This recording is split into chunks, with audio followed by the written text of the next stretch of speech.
Handmade ceramic pots like this one, called yabas, tell a story of agency, resistance and creativity amongst enslaved Jamaicans during and at the turn of the 18th century.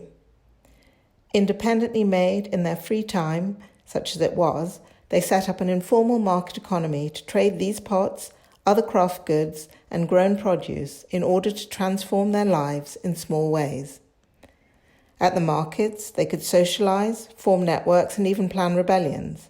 And with the money they made, they could buy pleasing luxuries like English china teacups, buttons and ribbons.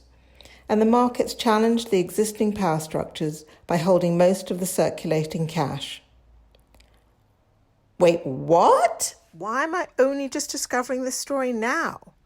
Not an exceptional individual crafting against the odds, but an entire system within a system, a semi-industrialized craftivism network.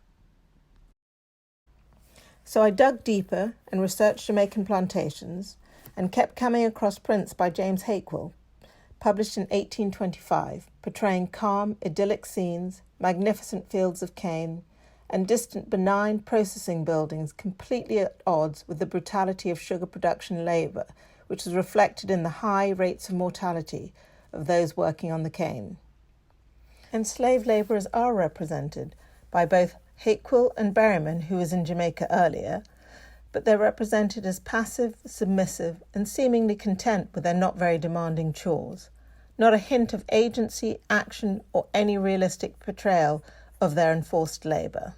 Stories of the pots and prints both flow, or perhaps sink or swim, within the tides of power structures that could forcibly remove millions from their homes, decide which lives and experiences were worth documenting, orchestrate a lasting addiction to sugar, and control the messages that went out. I'm fascinated by the power of ceramics to provide documentation of everyday life, events and ideas.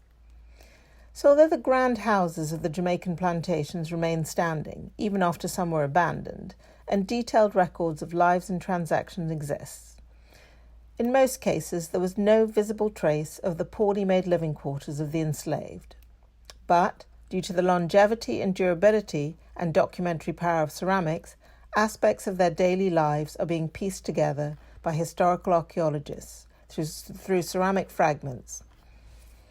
The found yaba pots were defined by their context, time, place, situation.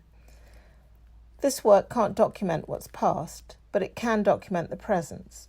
So I place my interpretation of the yaba in a new context, 21st century context, where there's room for the documentary gaze to be widened, and there's room for some of these marginalised stories of empowerment.